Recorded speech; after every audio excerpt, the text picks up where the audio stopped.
Hello everyone, I'm Love here, back again with another Awaken Chaos Era video. So in today's video, I'll be creating a guide on how to speed farm the EXP Jelly Madness. So in order to access this EXP Jelly Madness, you need to click on this dungeon, click on this arcane dungeon, and the Jelly Madness will be located under this World Challenge tab.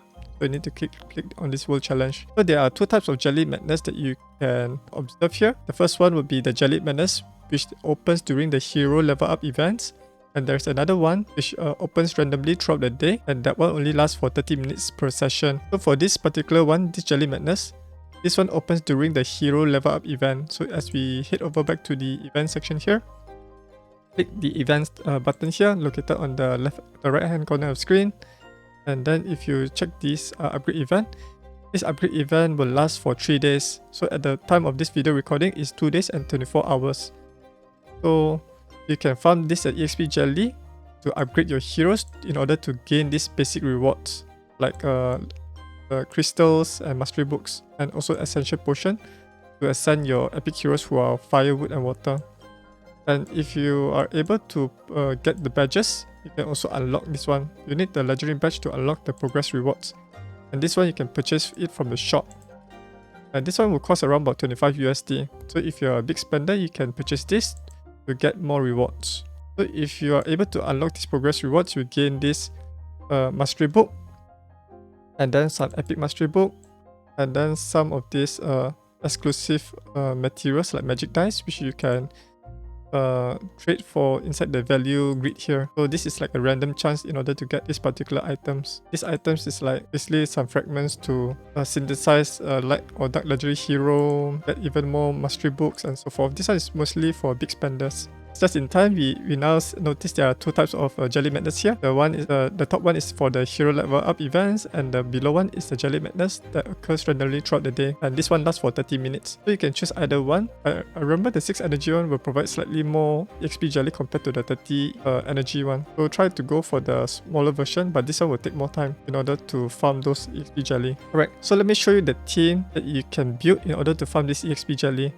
And do remember, before you proceed with the battle, always remember to trigger this EXP potion. Always enable it, because this will double the EXP jelly that you gain from this particular Jelly Madness. So for this team, right, I have Hitoshi, who you can get from the rookie event by completing the 7 days rookie event challenge. And then you can get Joseph. So assuming that if you're a free-to-play player or very low spender, and you do not have your heroes geared really well with excellent gears that is found from the dungeon, you can always pair with Joseph. The reason why I pair with Joseph is because his ultimate ability is able to provide a 3-turn attack up and defense up, which allows this buff to last for 2 turns before on the 3rd round he'll be able to renew this buff again on Hitoshi.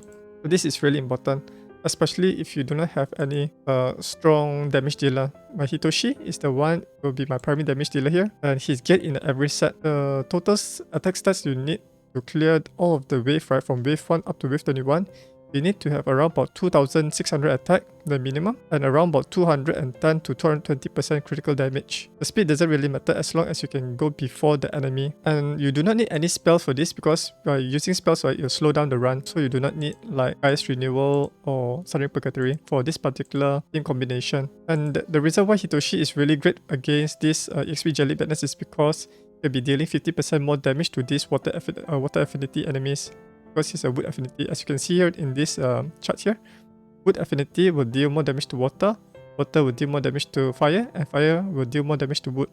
So by using wood damage dealers here, will be much more advantageous to you, because they will be able to deal 50% more damage.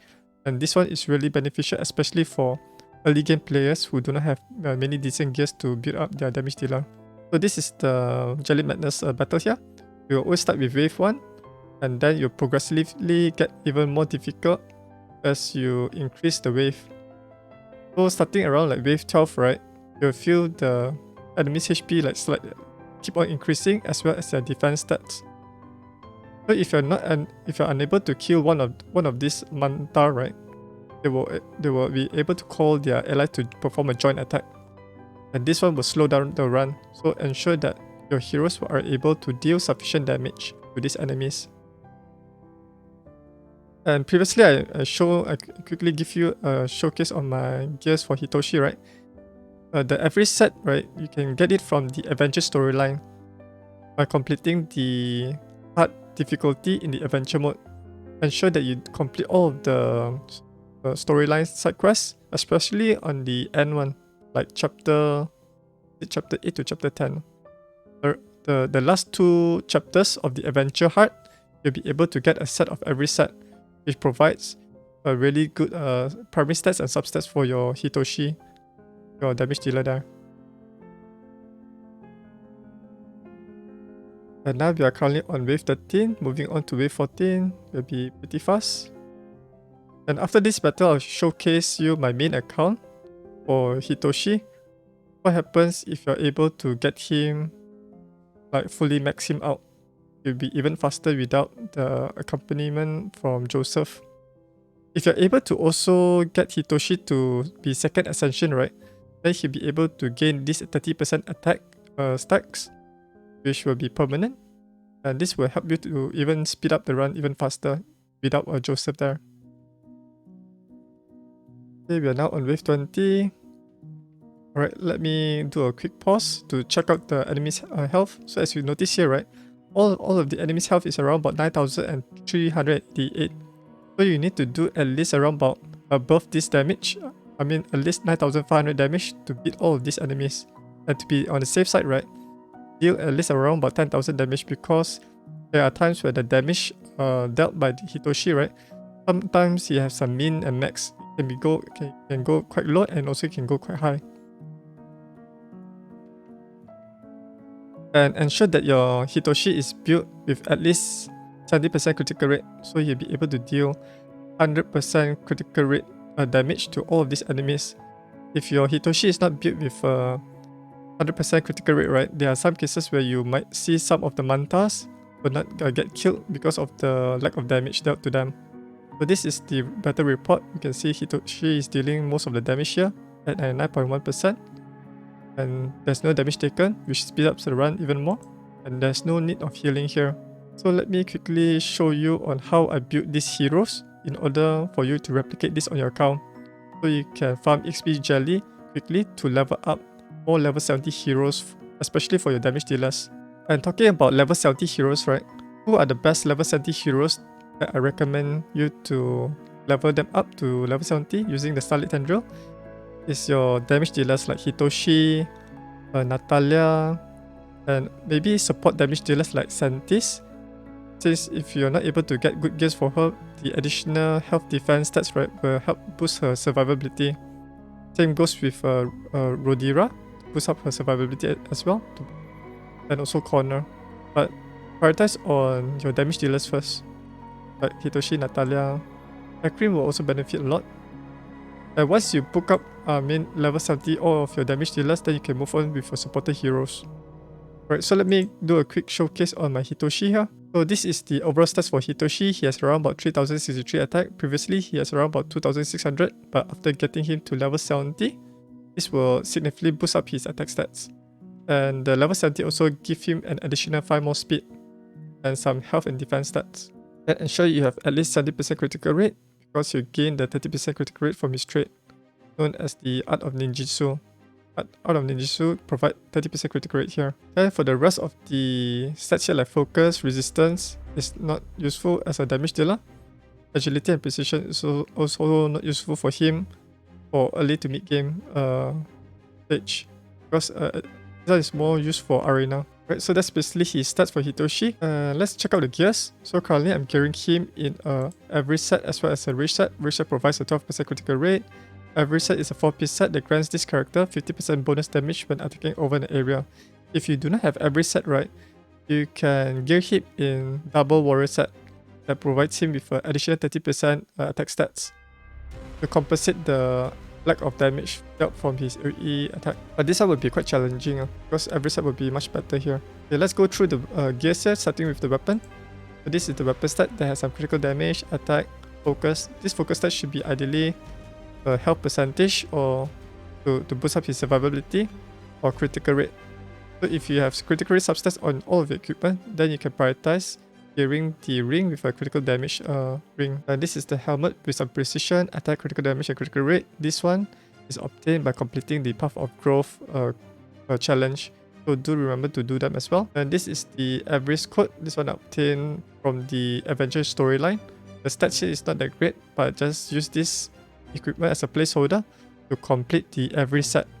So once I get better every set from the Ash Magician, right, I'll look for critical rate, attack percentage, and critical damage. And this is a speed boost to speed him to go second in the team in other parts of the gameplay, like adventure mythic speed farming.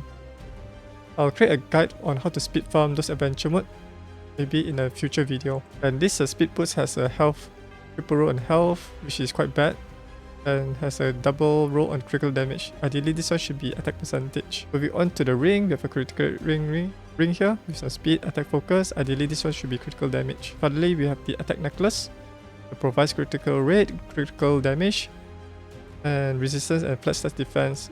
Ideally, this defense should be speed, and resistance should be either health percentage or speed here. He's almost glyph out. I did not max up his function glyph for now because I have already have at least 70% critical rate for him to deal 100% critical damage. And then for blast, right, this one just basically improve his health and resistance. His abilities are all maxed out. Ideally, you want his skills to be maxed out in order for him to deal maximum amount of damage for all areas in the game. As of his masteries, I've invested a couple of epic mastery books that I've obtained from the rookie event challenge, as well as the, I think, the adventure Dragon Cup Rally tournament for the early game players. So I did around about 6 epic mastery books that landed in one in the physics mastery that provides him additional 30% critical damage. Then max out his gear mastery effect here, followed by his ability that boosts up his level cap for his basic attack. Ideally, you want to max out the gear mastery for maximum amount of damage, as well as his abilities here. So if you can get even more critical rate from his ability mastery effect, then you can gear him in a critical damage ring for more damage output. For physics, ideally you just want to get one book into the critical damage. For the rest of this one, it only improved his survivability here. Alright, for his Ascension, I did not have any additional copy of him, but once you have 2 Ascension on him, right, this Ascension 2, will allow him to gain 1 stack up to 5 stacks, and these stacks will gain once you kill an enemy. So this one is really useful. Once you get the second Ascension, right, then you do not need to pair him with Joseph because he gained this attack up permanently throughout the battle. So this one will speed up the run even faster. Alright, so that's basically my Hitoshi for an early game player. Later I'll show you how is it look like you're using end game Hitoshi. So let me move to my main account to show you how Hitoshi works without Joseph. Alright, so now I'm on my main account here. Let me showcase my end game Hitoshi. Let's head over to the arcane dungeon and I will replay this battle again. So this time I'm using this Hitoshi with 4 Ascension, and I'll be enabling this EXP potion before I start the battle. Always remember to do this. I'll click battle. Right, so let's see how fast it takes to complete the EXP Jelly Madness with just Hitoshi. So without casting any spells, as well as having an ally to buff up your heroes, right, you save up a lot of time when you're farming this EXP Jelly Madness wave. And the best part of all, right, Hitoshi is one of the epic heroes that does not have any, what's it called, ultimate animation played when he's performing it. If you use other heroes like Natalia, right, Natalia will randomly show her ultimate skill animation, and this will slow down the run. If you do not have Hitoshi, you can use like Baron. Baron is also another epic hero, a wood affinity hero similar to Hitoshi. And she can also use her ultimate ability to speed farm this dungeon. And yeah, she can also speed farm this dungeon because she does not have any of that ultimate skill animation. However, her ultimate has a cooldown. It does not reset like Hitoshi. And it does not reset like Natalia as well. So you need to pair maybe Baron with like another hero like Tiara, so that Tiara will be able to do some damage, AoE damage with a trait. So this one is like, right, so basically this is how it works with just Hitoshi alone. These are the damage dealt by Hitoshi. damage taken, as well as the healing dealt. Alright, so let me show you how I built my endgame Hitoshi to give you an idea. Alright, so this is my Hitoshi with his flashy ninja's animation. So this is his overall stats. He has around about 5242 attack, 402 speed, over 70% critical rate, 331% critical damage. And yeah, so basically these are the stats that you need to prioritize. Get his critical rate to 70%, then amplify his attack, critical damage, as well as his speed. So do I recommend you to book him? Yes, I highly recommend you to invest books in him because he's really useful in many parts of the game, like EXP Jelly Madness, Endless Trial, Void Tower, Common and Heart, and Arena. This is a fully booked Hitoshi with 6 mastery books in the mastery effect, 4 mastery books in the gear, as well as 5 mastery books in ability here. So this allows him to deal maximum amount of damage as well as have some tankiness in him. And for his gears, I'm gearing him in a warrior set for 50% attack and every set to allow him to deal 50% bonus damage when attacking over an area. But this one triggered every 1 round. So let's quickly go through the gears. This is the weapon, some defense, critical damage, attack and health. Ideally this one should have some speed, and the roll should drop into the attack percentage. And this is the helmet with some attack, critical damage, health and attack. So once you're able to meet the minimum critical rate for Hitoshi, right, then ideally you want to get as much attack stats as possible. So flat stats attack will be also useful in order to boost up his attack stats. But ideally you want the rolls to drop into the attack percentage. This is the armor with some precision, attack, critical damage and critical rate. This one is for like arena, and this is a speed boost to allow him to go first. This one is really useful, especially for the current Void Tower heart that has already amplified the enemy speed to like 200 plus. So this one has some attack percentage, critical damage and plus size attack. This one is a critical damage ring, focus, and some substat of like focus, speed, critical rate and attack. So this is the end goal you want to get for your ring. Once you get the minimum 70% critical rate, then you can move on to a critical damage ring. And then we have the attack necklace with a critical rate, focus, attack, and critical damage. These glyphs are already maxed out, same goes with abilities. Alright, so that's the end of my video covering on how to speed farm the EXP Jelly Madness using the rookie event epic hero that you can obtain there, who is Hitoshi. And you can pair him with Joseph in case if you do not have a second ascension on him or you do not have sufficient damage on him. You can make use of Joseph attack up buff throughout the wave. And let's say assuming that you have already like a mid-game player and just starting the game again and you do not have this rookie event popping up on your account, then you can use alternative hero such as like Aaron with Sarah, or you can use like Joseph with Natalia, or Natalia alone with the Ice Wolf. Ice Wolf is also capable of applying an additional buff to her. If you have any questions, you can post them under this video below and I'll answer them as soon as possible. If you're new to my YouTube channel, you can click on the subscribe button and ring the notification bell to stay up to date whenever I upload a new video on this channel. Thanks for watching and I'll see you guys in the next video. Bye!